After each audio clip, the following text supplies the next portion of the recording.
Good morning class. I am your SST teacher of class 7th. Today we will continue the explanation of chapter number 4 of history on page number 74. Open page 74. Let's start.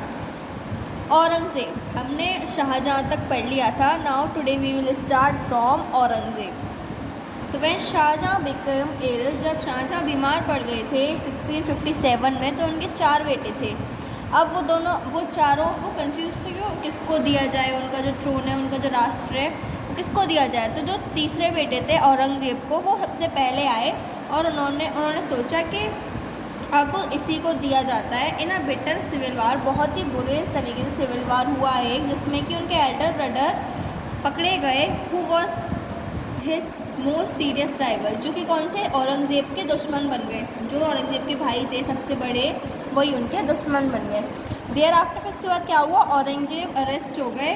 उन्होंने अपने father को ही arrest कर दिया और उन्हें jail में डाल दिया. फादर कौन थे औरंगज़ेब के, शाहजहाँ. मतलब औरंगज़ेब ने शाहजहाँ को ही गिरफ्तार करके जेल में डाल दिया, जहाँ पे वो कुछ सालों बाद मर गए. कौन, शाहजहाँ.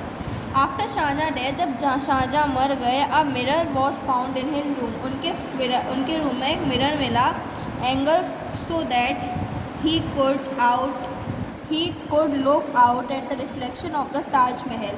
वहाँ पे एक मिरर मिला जिससे कि वो ताजमहल, क्योंकि ताजमहल शाहजहाँ ने बनवाया था, तब तक औरंगज़ेब हुए थे, तब तक तो मतलब ताजमहल बन गया होगा. तो वो वहाँ से ताजमहल को देखते रहते थे. ताजमहल उन्होंने किसकी याद में बनवाया था, मुमताज़ महल की याद में. तो मुमताज़ महल को याद करते रहते थे और उसी याद में वो भी मर गए. अब औरंगज़ेब क्या थे, लास्ट एम्परर थे ऑफ मुगल्स. मुग़ल के लास्ट एम्परर थे औरंगज़ेब, और पहले थे Babur. Now Aurangzeb reign a master at military strategy and an aggressive empire builder. Aurangzeb ने काफ़ी बड़ा रूल किया, विच इज़ 1658 to 1707. कम से कम 9 साल उन्होंने रूल किया. 9 साल नहीं, मे बी 100 साल अबव. ओके. तो ही एक्सपेंडेड द मुग़ल होल्डिंग्स. तो उन्होंने क्या था, सब मुग़ल्स को अब अपने कब्ज़े में कर लिया और उसको काफ़ी एक्सपेंड कर दिया, जो मुग़ल एम्पायर था. The power of the empire weaken during this region. जो पावर थी एम्पायर की, वो वीक हो गई इस रीजन में. दिस लॉस ऑफ पावर, इस पावर के लॉस में क्या, जो औरंगज़ेब का ऑपरेशन था पीपल के, वो बढ़ गया.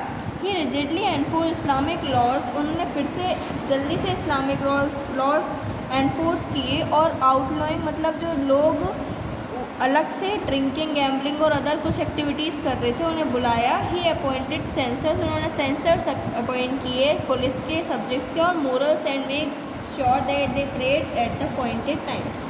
और मतलब काफ़ी अलग अलग रूल्स बना दिए. He also try to erase all the against Hindus. उन्होंने ये भी करा कि जो भी अकबर के टाइम में जितनी भी चीज़ें थे वो सब ख़त्म कर दी जाएँ. फॉर एग्ज़ाम्पल, जैसे कि उन्होंने जो नॉन मुस्लिम्स, ये यहाँ पे मिसप्रिंट है तो यहाँ दिख नहीं रहा है, तो मैं यहाँ से बता देती हूँ.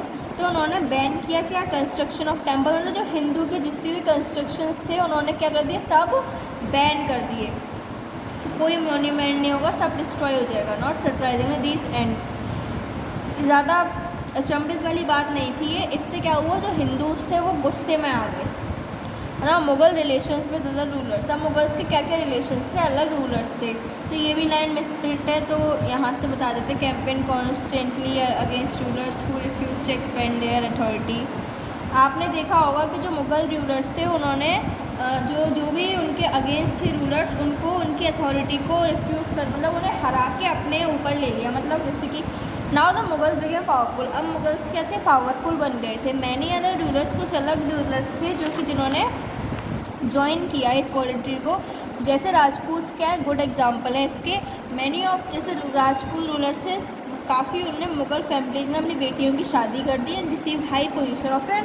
क्योंकि मुगल्स तो पावरफुल थे, जब राजपूत ने उनकी शादी कर दी अपनी बेटियों की, तो उनको भी हाई पोजीशन मिल गई. But many registered as well.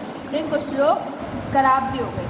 The Mughal court. अब मुग़ल क्या कोर्ट कैसी थी, लाइक ड्यूरिंग, यहाँ पे प्रिंट है, यहाँ नीचे हो गया थोड़ा, वर वेरी सेरेमोनियल नेचर. जो कोर्ट्स थी वहाँ की, वो क्या थी, बहुत ही अच्छी थी. किंग्स क्या थे, एक अलग एग्जॉल्टेड स्टेटस पे थे, मतलब किंग को काफ़ी, और थ्रोन पे, मतलब सिंहासन पे बैठते थे. The other people in the court were assigned fixed places to sit और स्टैंड, और जो अलग लोग थे उनकी एक फिक्स्ड एक स्पेस बना दी जिससे यहाँ पे वो बैठेंगे। उनके अलग अलग रीजन बना दिए। सुल्तान, उन्हें का क्या कहा जाता था, सुल्तान कहा जाता था। काफ़ी मुग़ल रूलर्स ऐसे थे जो कि पब्लिक ऑडियंस में बैठते थे, वेयर जहाँ सब लोग सुनते थे, बातें होती थी। काफ़ी नोबल्स बैठते थे, हेड्स बैठते थे डिपार्टमेंट के। देव वहाँ पे एक टाइम फिक्स था जहाँ पे कॉमन लोग आते थे कोर्ट में और अपनी अपनी बताते थे किंग को। उस जगह, उस कोर्ट को कहते थे दीवाने आम। 17वीं सेंचुरी में क्या हुआ, जो मुग़ल कोर्ट में दो ग्रुप बन गए। पहला था लिबरल एंड दूसरा था ऑर्थोडॉक्स। जहाँ जहांगीर और शाहजहाँ क्या थे, दो लीलियंट रूलर्स थे, मतलब बहुत अच्छे रूलर्स थे। The liberal group was dominate in religious matter. जो लिबरल ग्रुप था वो किसके अंदर था, रिलीजियस मैटर, जितने भी रिलीजन से रिलेटेड मैटर्स होंगे। और अंडर औरंगजेब के अंदर क्या हुआ, ऑर्थोडॉक्स हुआ, जिसमें कि Muslim orthodox group had the upper hand. जो ऑर्थोडॉक्स ग्रुप होगा उसका क्या होगा, ऊपर, मतलब वो ऊपर रहेगा और सारे ग्रुप से। नाउ एडमिनिस्ट्रेशन क्या था, तो यहाँ भी मिसप्रिंट है मुग़ल, आप अपनी बुक में देख लीजिएगा और इस लाइन को समझ लीजिएगा। It was a centralize monarch with the king enjoying absolute power. वहाँ क्या था, सिर्फ मुगल्स जो थे वो क्या थे, उनके अलग अलग आइडियाज़, अलग अलग तरीके से आइडियाज़ लेके आए थे। जैसे central Asian ideas and Indian traditions, India की भी काफ़ी ट्रेडिशंस उन्होंने अपनाए। तो क्या हो गया, सेंट्रलाइज मोनार्क बन गया। मोनार्क मतलब क्या होता है, राजा का बेटा ही राजा बनेगा। जैसे कि मुग़ल में होता आया कि इसका बेटा ये है, इसका बेटा ऐसे ऐसे बनते आए और उनको पावर मिलती गई। सेंट्रल एडमिनिस्ट्रेशन, जो किंग था वो कहाँ, क्या था, हेड है सिविल और मिलिट्री एडमिनिस्ट्रेशन का। ही वॉज असिस्टेड, वो काफ़ी सारे ऑफिसर्स मिलके उससे क्या बनाते थे, हेड बनाते थे। द वाजिर, एक वाजिर था वो रेवेन्यू डिपार्टमेंट का हेड था। मिरबापसी जो थे वो मिलिट्री को संभालते थे। खानी समन जो कि वो किसको करते थे, रॉयल हाउस होल्ड था, मतलब जो भी चीज़ें चाहिए वो उसको देखते थे। द सादर जो के थे वो जो भी रिकॉर्ड था ग्रांट्स वगैरह का, डोनेशन जो भी किंग से बनती थी वो संभालते थे। और काजी जो थे, काजी वो क्या थे, चीफ जज।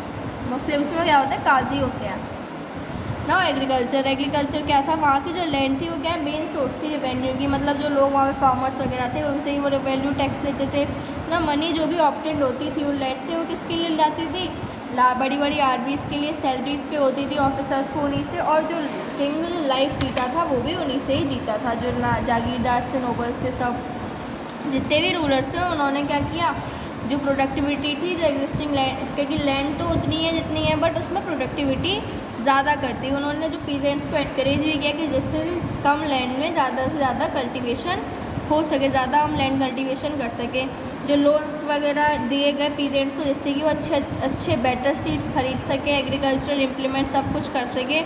इन टाइम्स में क्या हुआ, नेचुरल कैलिमिटी हो गई और जो रेवेन्यू था वो कम हो गया। समटाइम्स टोटली रिटर्न ऑफ, वो कभी कभी बिल्कुल ही नहीं मिलता था। समवेयर एल्स, इसके अलावा क्या हुआ, इन द 16th सेंचुरी में काफ़ी बड़े बड़े मोनार्क्स आ गए in different parts of the world. अब काफ़ी बड़े बड़े मोनार्क हो गए थे। The ruler of Ottoman Turkey, Ottoman means जो टर्किश रूलर थे।